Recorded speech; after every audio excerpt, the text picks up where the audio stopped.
आधी ममता दीदी, आता पुन्हा एकदा उद्धव ठाकरे। खासदार फुटीची मालिका महाराष्ट्रापर्यंत पुन्हा एकदा पोहोचली आहे। हे खासदार का फोडले जात आहेत, त्यांच्यावर असा कोणता प्रभाव पडलाय की त्यांनी आपले पक्ष नेते यांना दूर केलंय, हे सगळे प्रश्न अनुत्तरित आहेत। दिल्लीत कुणाचं वजन वाढलं आणि कुणाचं घटलं, भाजपसोबत बार्गेनिंग करण्याची पॉवर आता कुणाकडे आहे, या प्रश्नांची उत्तरं शोधण्याचा प्रयत्न आपण करणार आहोत। नमस्कार, मी सचिन जोशी, आपण पाहताय लोकमत.com। लोकमतचं यूट्यूब चॅनल सबस्क्राईब केलं नसेल तर ते सबस्क्राईब करा आणि फेसबुकवरही आम्हाला फॉलो करा। पश्चिम बंगालमध्ये ममता बॅनर्जींच्या पक्षाचा विधानसभेत धुव्वा उडाला आणि त्यानंतर काही दिवसातच त्यांचा पक्षही फुटला। तब्बल 20 खासदारांनी ममता दीदींना सोडचिठ्ठी दिली। एनसीपीआय या अज्ञात पक्षात ते विलीन झाले आणि एनडीएला अर्थात भाजपला पाठिंबा जाहीर केला।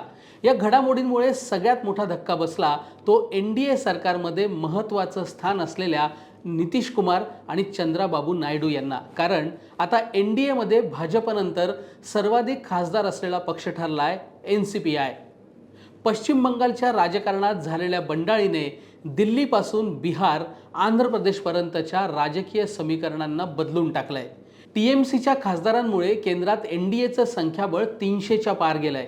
विशेष म्हणजे जेडीयू प्रमुख नितीश कुमार आणि टीडीपी प्रमुख चंद्राबाबू नायडू यांची बार्गेनिंग पॉवर आणि किंग मेकरची भूमिका आता संपली आहे का, अशी चर्चा सुरू झाली आहे। 2014च्या लोकसभा निवडणुकीनंतर केंद्रात जे सत्तेचं समीकरण स्थापन झालं होतं ते या घडामोडींमुळे आता बदललंय।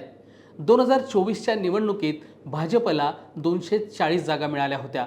बहुमताचा आकडा होता 272। तो पार करण्यासाठी चंद्राबाबू नायडू यांच्या टीडीपीचे 16, नितीश कुमार यांच्या जेडीयूच्या 12 खासदारांची मदत भाजपला घ्यावी लागली। त्याचबरोबर इतर पक्षांचे मिळून एनडीएकडे 282 खासदार होते। आता टीएमसीच्या 29 पैकी 20 खासदारांनी बंडखोरी केली आहे। या 20 खासदारांनी एनडीएला पाठिंबा दिल्याने आता आकडा पोहोचलाय 312 पर्यंत। आता ठाकरे गटातही फुटीचं वारं शिरलंय। ते 6 खासदार शिंदेंसोबत गेले तर एनडीएमध्ये शिंदेंचं संख्याबळ 13 पर्यंत जाऊ शकतं। त्यामुळे चंद्राबाबू नायडू आणि नितीश कुमार यांच्या दबावाशिवाय आता सरकारला काम करता येणार आहे। आधी नितीश कुमार समान नागरी कायदा आणि वन नेशन वन इलेक्शन सारख्या भाजपच्या मोठ्या अजेंड्यासाठी सरकारवर दबाव टाकत होते। कारण हे विधेयक पास करण्यासाठी भाजपला जेडीयूच्या 12 मतांची गरज होती। पण आता भाजपकडे टीएमसीच्या 20 खासदारांचा बॅकअप तयार आहे। त्याशिवाय उद्धव सेनेचे 6 खासदारांचा वेगळा गट तयार होतोय। त्यामुळे एनडीएची ताकद आता आणखी वाढणार आहे।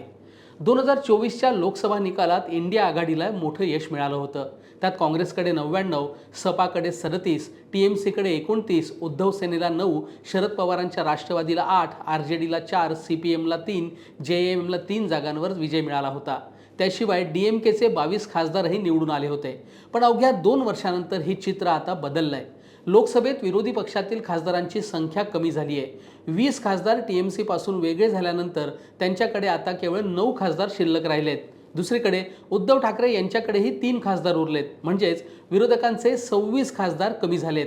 त्याशिवाय तामिळनाडू विधानसभा निवडणुकीनंतर डीएमके काँग्रेसची मैत्रीही तुटली आहे। एकूणच इंडिया आघाडीकडे आता 187 खासदारांचं बळ उरलंय।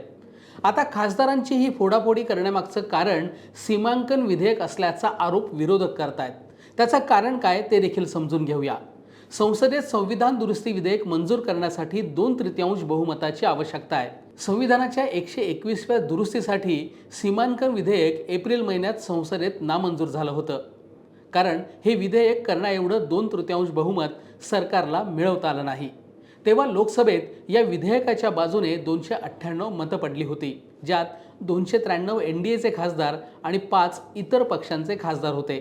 सध्या लोकसभेत 543 पैकी 3 जागा रिक्त आहेत। त्यामुळे सभागृहाची संख्या 540 इतकी आहे। 2/3 बहुमतासाठी 360 खासदारांची गरज आहे। लोकसभेत एनडीएकडे 293 खासदार आहेत।